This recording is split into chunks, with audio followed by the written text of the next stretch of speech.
नमस्कार, KTVच्या कोकण वार्तामध्ये मी मैथिली जाधव आपलं मनपूर्वक स्वागत करते। एक नजर ठळक घडामोडींवर।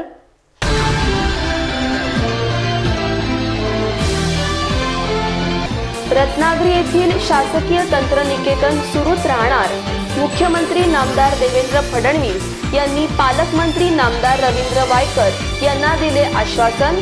विद्यार्थ्यात समाधान। आरोग्य विभागातर्फे जागतिक एड्स दिनानिमित्त करण्यात आलेल्या जनजागरण रॅलीला मिळाला उत्तम प्रतिसाद। आणि आपल्यावर सतत होणाऱ्या अन्यायाला वाचा फोडण्यासाठी रत्नागिरी जिल्ह्यातील माजी सैनिकांनी स्थापन केली भारतीय नवजवान सेना पक्षाची स्थापना।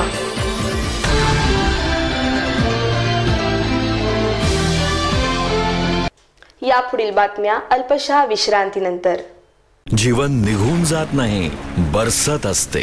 जीवन कधी हाताच्या तळव्यात तर कधी शेतात भरलेलं। जीवनाचा कधी ओठांना स्पर्श तर कधी अंगावर पडे। जीवन जेव्हा चालतं चालत राहतं आपल्या वेगाने। Finolex pipes. RK furniture Ratnagiri जिल्ह्यातील भव्य फर्निचर शोरूम। गेली 8 वर्ष अविरत विश्वसनीय सेवा देणारं आरके फर्निचर। नीलकमल, कॅरलॉन, गोदरेज, वर्मोरा, मॉर्डेना, रिलॅक्सवेल अशा नामांकित कंपन्यांचे ब्रँडेड फर्निचरचे प्रशस्त दालन। सागवानी सोफा सेट, पलंग, डायनिंग सेट, वॉर्डरोब, विविध प्रकारच्या चेअर माफक दरात उपलब्ध। मनाला भावणारं आणि आपल्या वास्तूला सुंदर बनवणारं फर्निचर फक्त आरके फर्निचर मध्ये उपलब्ध। एक वेळ अवश्य भेट द्या। आमचा पत्ता RK furniture, Kuwarbav bus stop शेजारी, मिरजोळे, रत्नागिरी। संपर्क 023 52 22 81 12 आणि 94 23 29 00 49। आता वळूया सविस्तर वृत्तांताकडे। रत्नागिरी येथील शासकीय तंत्रनिकेतन सुरू ठेवण्यासाठी राज्याचे मुख्यमंत्री नामदार देवेंद्र फडणवीस यांनी मान्यता दिली असल्याची माहिती जिल्ह्याचे पालकमंत्री रवींद्र वायकर यांनी दिली असल्याने विद्यार्थी वर्गात समाधान व्यक्त करण्यात येत आहे।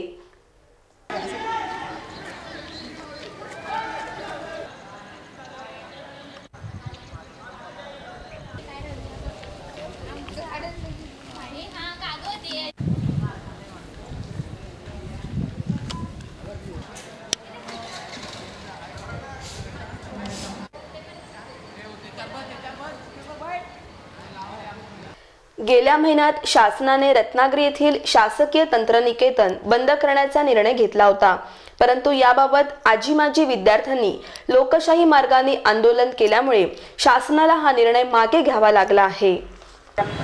माझं एक मी प्रेझेंट विद्यार्थी आणि मी संपूर्ण रत्नागिरीकरांना विनंती करतो की तेव्हा कोणत्याही पक्षाचा आपण झेंडा उभारत आपण म्हणतो नक्कीच हे तळ्याचे काही थेंब आहेत। आणि 1961 सालापासून रत्नागिरी येथील पॉलिटेक्निक सुरू असून आजपर्यंत हजारो विद्यार्थ्यांनी 3 वर्षाचा अभियांत्रिकी पदविका अभ्यासक्रम पूर्ण करून देश आणि विदेशात नोकऱ्या मिळवल्या आहेत, परंतु अचानकपणे शासनाने हे पॉलिटेक्निक बंद करून डिग्री कोर्स सुरू करण्याचा निर्णय घेतल्याने विद्यार्थ्यांनी याबाबत नाराजी व्यक्त करीत आंदोलन छेडले होते। आणि या तळ्याचं रूपांतर आपल्याला एका समुद्रामध्ये करून पॉलिटेक्निक कॉलेज बंद करू नये याचा आपण पूर्णतः निषेध करतो। आपले पंतप्रधान म्हणतात की तंत्र शिक्षणाला हे प्रोत्साहन करत आहेत आणि एका ठिकाणी शासकीय बंद करत आहे. तर आम्ही सर्व इकडे त्याच्यासाठी जमलेलो आहोत.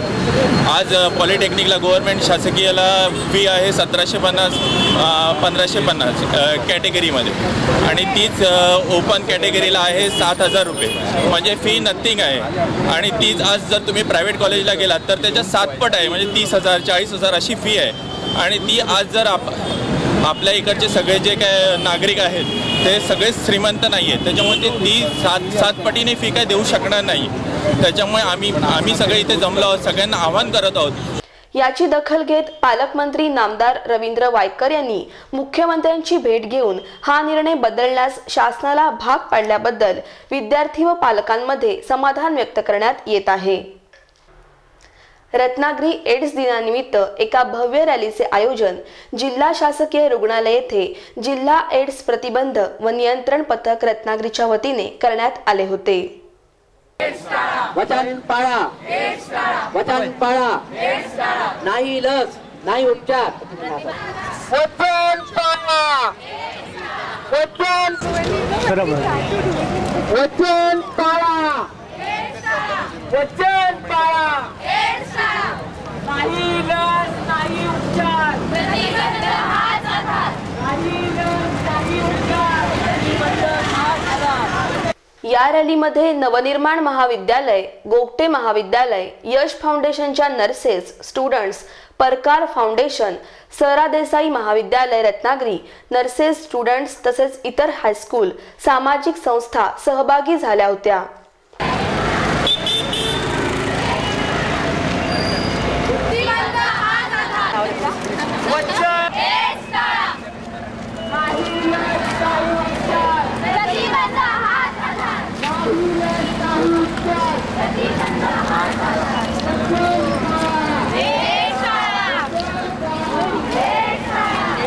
यावेळी विद्यार्थ्यांना एड्स बाबत माहिती व्हावी यासाठी एका कार्यक्रमाचे आयोजन करण्यात आले होते. या प्रसंगी अभिनेत्री तन्वी प्रभू यांनी मार्गदर्शन केले. माझं म्हणणं एवढंच राहील की आपण आता शपथ घेतली ती शपथ तोडू नका. त्यातच सगळं येईल. आणि ART सारखं आपल्याबरोबर सिव्हिल हॉस्पिटलमध्ये डिपार्टमेंट असणं ही खूप भाग्याची गोष्ट आहे. आणि आताच एक 2 HIV पॉझिटिव्ह मुलांचं मूळ जे झालेलं आहे ते HIV निगेटिव्ह आहे अशी ट्रीटमेंट इथे अवेलेबल आहे. हे ऐकून मला खूपच कॉन्फिडन्स आला की HIV आणि HIV एड्स ही गोष्ट आपण लवकरात लवकर याचा विनाश करू शकतो ARTचं. आणि असं करत राहा. आणि आता शपथ घेतो की प्लीज प्लीज प्लीज मोडू नका आणि आरोग्याला महत्त्व द्या. आणि मी मागे पण म्हणलेलं सर सलामत तो पगडी पछाड. यावेळी जिल्हा शल्यचिकित्सक डॉक्टर BD आरसुळकर, डॉक्टर रश्मी आठले, जिल्हा आरोग्य अधिकारी डॉक्टर अनिरुद्ध आठले, श्रीकांत कुलकर्णी आदी उपस्थित होते. या प्रसंगी महाविद्यालयाच्या विद्यार्थी-विद्यार्थिनींनी पथनाट्य सादर केले. चलती क्या? हाँ चल. अरे पण तुम्ही चालला कुठे? अरे आम्ही चाललो जन्नत मध्ये.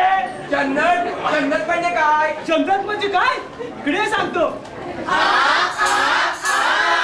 अरे पण तुम्ही कॉन्डोमचा वापर करता का? कॉन्डोमचा वापर? अरे कॉन्डोमचा वापर तर नामच करतात. मी तर मर्द आहे मर्द. तुम्ही येते का? नको रे बा जा तुम्ही.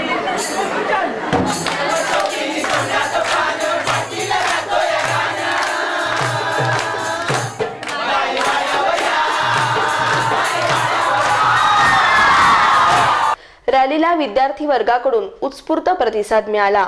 विद्यार्थ्यांनी घोषणा देत हातात एड्स विरोधी फलक घेऊन खऱ्या अर्थाने जनजागरण केल्याचे दिसत होते.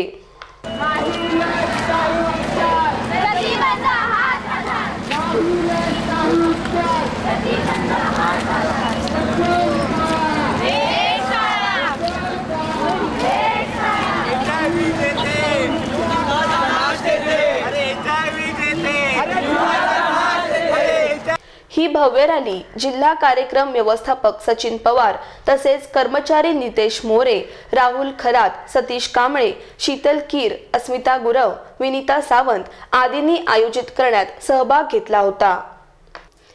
माजी सैनिकांना लष्करात सेवा बजावताना देशाच्या दुश्मनांशी निकराची झुंज द्यावी लागली. मात्र आता निवृत्त झाल्यानंतर आपल्या न्याय मागण्यांसाठी देशातील प्रशासनाशी झगडावे लागत असल्याची खंत माजी सैनिक संघटनेचे अध्यक्ष सुरेश शिंदे यांनी पत्रकार परिषदेत बोलताना व्यक्त केली. त्याची पत्नी, त्याचे अवलंबित, त्याचे नातेवाईक यांच्यावर सातत्याने अन्याय होतो. शासकीय यंत्रणा जसे कुठल्या प्रकारचं काम करत नाही. माजी सैनिकांना न्याय मिळावा, माजी सैनिकांच्या संघटनांना योग्य न्याय मिळावा यासाठी या पक्षाची स्थापना झालेली आहे. त्याचबरोबर या पक्षामध्ये सर्व नागरिक समाविष्ट होऊ शकतात, आमचे सभासद होऊ शकतात. आणि सध्या आमचा हा पक्ष 28 राज्यामध्ये काम करतो आहे. पुढच्या येणाऱ्या इलेक्शनमध्ये आम्ही संपूर्ण ठिकाणी आमचा उमेदवार उभे करण्याची आमची तयारी आहे. त्याप्रमाणे आमच्या उमेदवाराला विजयी करून आणण्याचे आमचे प्रयत्न चालू आहे. माजी सैनिकांच्या विविध मागण्या सरकार दरबारी अजून पडून आहेत. प्रशासनातील अधिकाऱ्यांमुळे माजी सैनिकांच्या मागण्यांकडे सातत्याने दुर्लक्ष होत चालल्याने भारतीय नवजवान सेना पक्ष स्थापन करण्यात आला असल्याची माहिती नंदकुमार शिंदे यांनी यावेळी दिली. आत्ताची परिस्थिती अशी आहे, प्रत्येक पक्षामध्ये जो नेता बनला तो नेता, जो कार्यकर्ता बनला तो कार्यकर्ता, आणि नेत्यापेक्षा कार्य करणारे कित्येक असे कार्यकर्ते पण त्यांना चान्सच नाही. कारण प्रत्येक पक्षामध्ये घराणेशाही चालू आहे. ते मोडण्याचा आम्ही प्रयत्न करणार आहोत. आणि आत्ताचे जे होतकरू जवान आहेत त्यांना आम्ही आमच्या पक्षामध्ये मौका देऊन त्यांना पुढे नेण्याचा प्रयत्न करायचा आहे. हाच आमचा ध्येय आहे.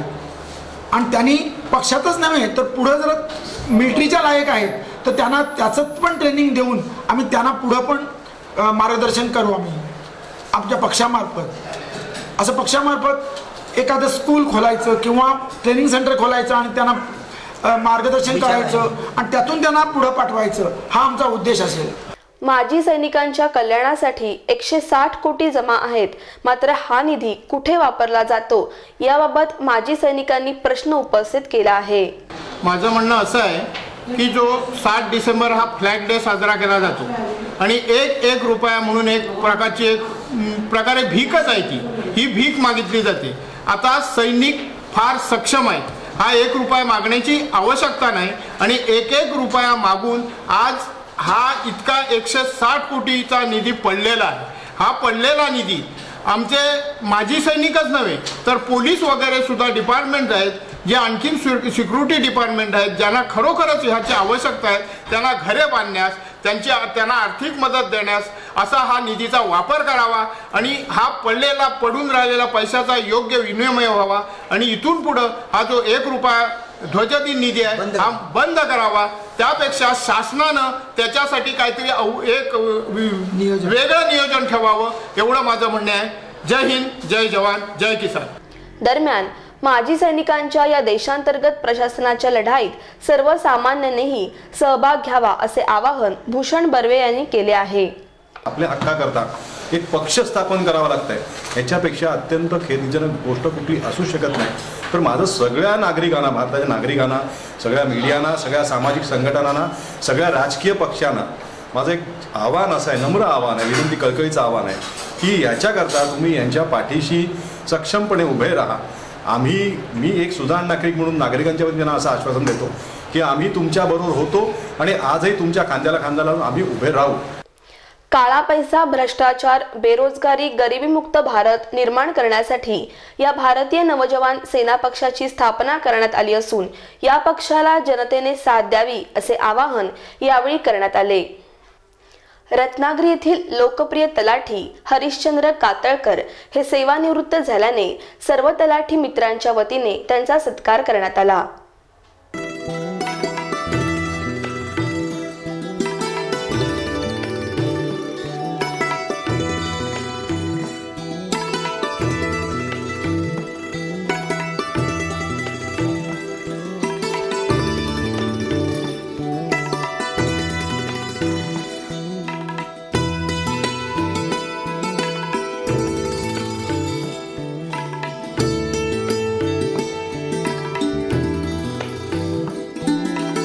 कार्यक्रमाचे प्रमुख पाहुणे आणि महाराष्ट्र राज्य तलाठी पटवारी मंडळ अधिकारी महासंघाचे कोकण विभागीय सदस्य तानाजीराव सावंत यांनी कातळकर यांच्या कार्यपद्धतीचे भरभरून कौतुक करीत त्यांना शुभेच्छा दिल्या.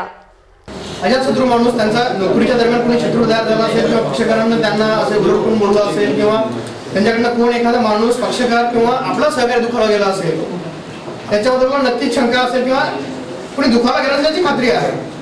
आणि 6 महिने निष्कलंक सेवा बजावली आहे.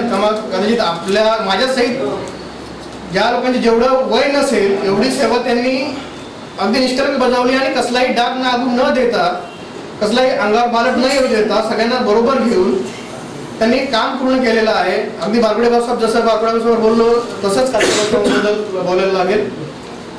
एक सच्चा तलाठी जो वेळोवेळी अडचणीला नवीन सदस्यांना नवीन कार्यकारिणी म्हणण्यापेक्षा कार्यकारिणी सदस्यांना बरोबर घेऊन चालणार आहे. तलाठी हरिश्चंद्र कातळकर यांनी आपल्या 38 वर्षे 6 महिने शासकीय सेवेत जिल्हाभरातील अनेक प्रमुख तालुक्यांमध्ये उत्कृष्ट काम केल्याने शासनाने त्यांची योग्य ती दखल घेत वारंवार त्यांचे कौतुक केले होते.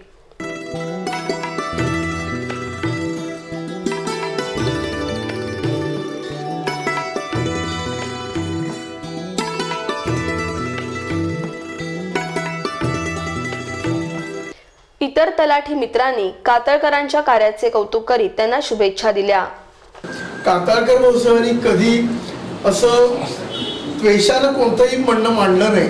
मांडताना बोलण्यामध्ये प्रचंड साधेपणा होता, पटवून देण्याची क्षमता होती. भले ते जसं त्यांचं ते फिजिकली आहे जसं त्यांचं शरीर आहे तशी त्यांची वाणी पण तशीच आहे, मृदुवाणी आहे. आणि त्या मृदुवाणीच्या माध्यमातून गेले 14 महिने ते अधिकाऱ्यांशी जी काही कामं करून घेत होते किंवा आमच्यासाठी जे काही लढत होते आता आम्हाला काही गोष्टी माहिती नाहीत की बाबा ह्याच्यावर त्यांनी काट पडली वगैरे असं. माझा आणि कातळकर भाऊसाहेबांचा आम्ही कातळकर भाऊना नोकरीत लागल्यानंतर साधारणतः 2012 साली आम्ही लांजावून रत्नागिरीला आलो. रत्नागिरीला आले तर मी रत्नागिरी सर्कलमध्येच पहिलं रुजू झाले आणि ते ज्या ठिकाणी काम करत आहेत त्या ठिकाणी माझी नियुक्ती झालेली होती. त्यावेळेला ते मीरा सजावर होते आणि सर्कल सावंत भाऊसाहेब होते. रोज संध्याकाळ झाली की भाऊसाहेब संध्याकाळी येऊन बसायचे, ते माझ्या इथेच यायचे आणि कधीही मध्ये दुपारी जरी आले तरी ते त्याच केबिनमध्ये बसायचे. मला ज्या ज्या वेळेला जे जे अडेल ते मी त्यांच्यासाठी ठेवून द्यायचे गट्टा करून बाजूला की दुपारपर्यंत आपले कातळकर भाऊसाहेब येणार आणि माझ्या सगळ्या प्रश्नांची उत्तरं मिळणार.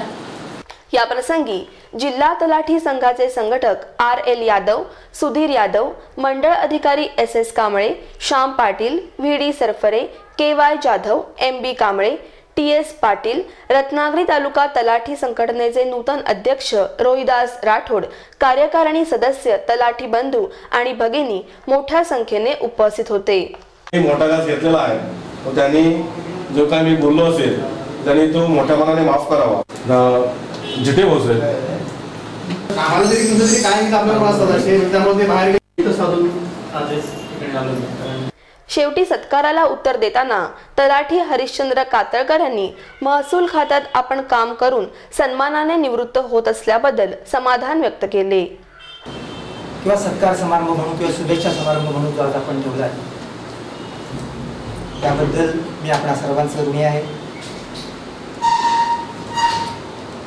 मी 38 वर्ष 6 महिने सेवा केली. माझी सुरुवात राजापूर तालुक्यापासून झाली.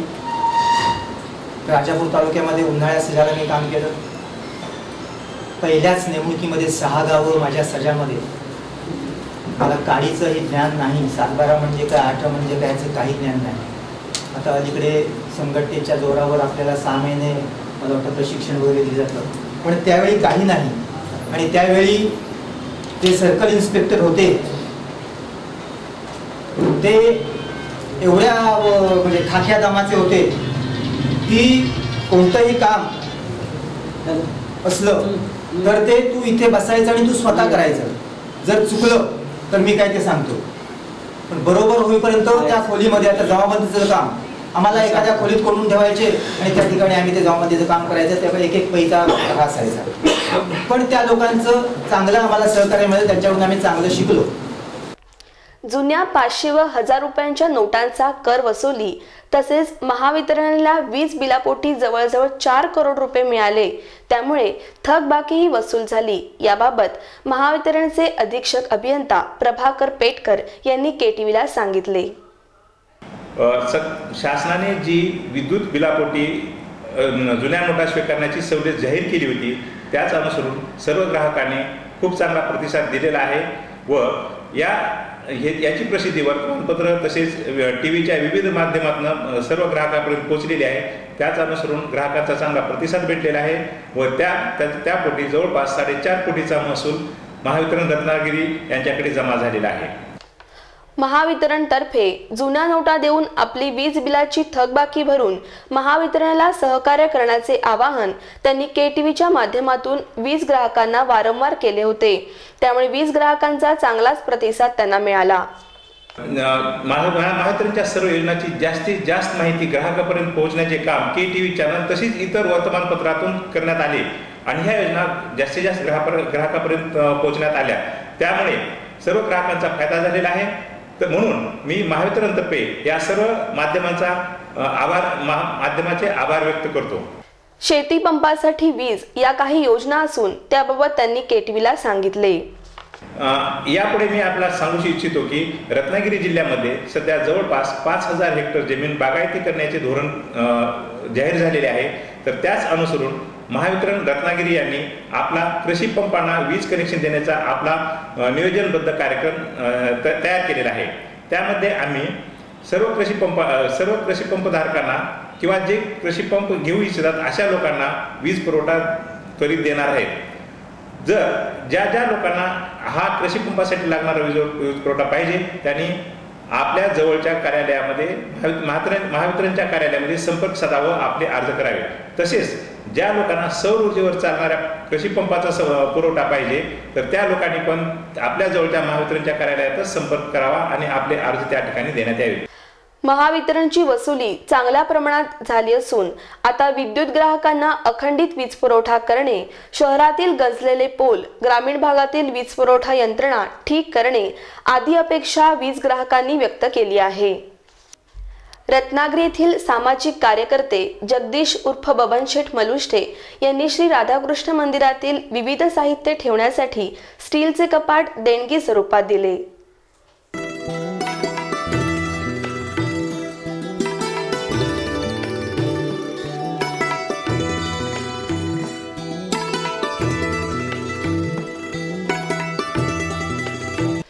श्री राधाकृष्ण मंदिर वैश्य संस्थेतर्फे देणगीदार बबन शेठ मलुष्टे आणि जयमाला मलुष्टे यांचा संस्थेचे अध्यक्ष राजन मलुष्टे यांच्या हस्ते सत्कार करण्यात आला।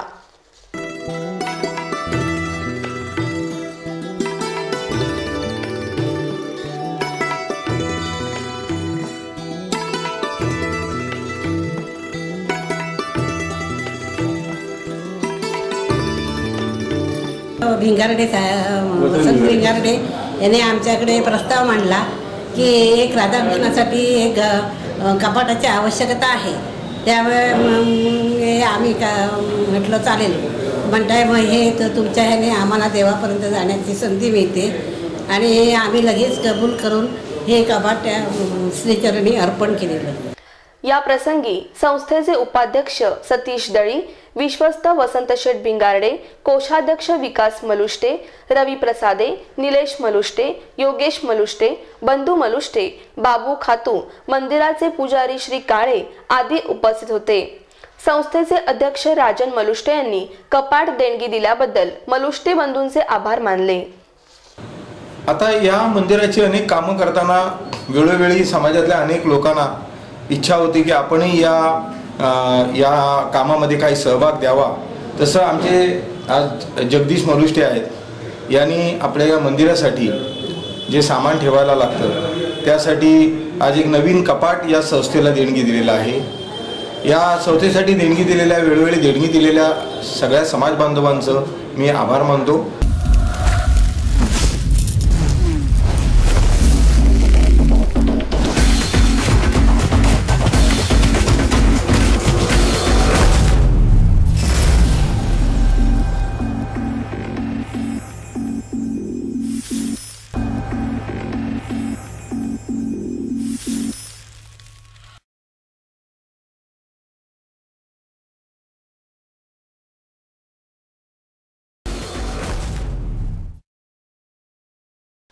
पुन्हा एक नजर ठळक घडामोडींवर।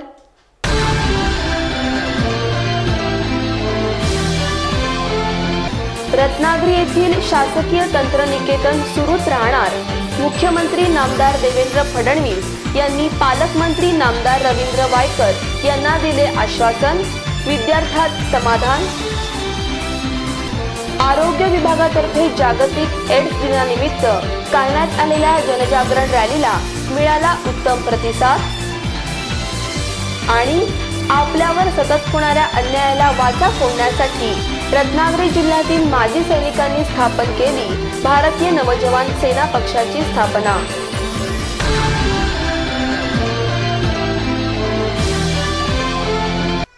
याबरोबरच हे बातमीपत्र संपलं। नमस्कार।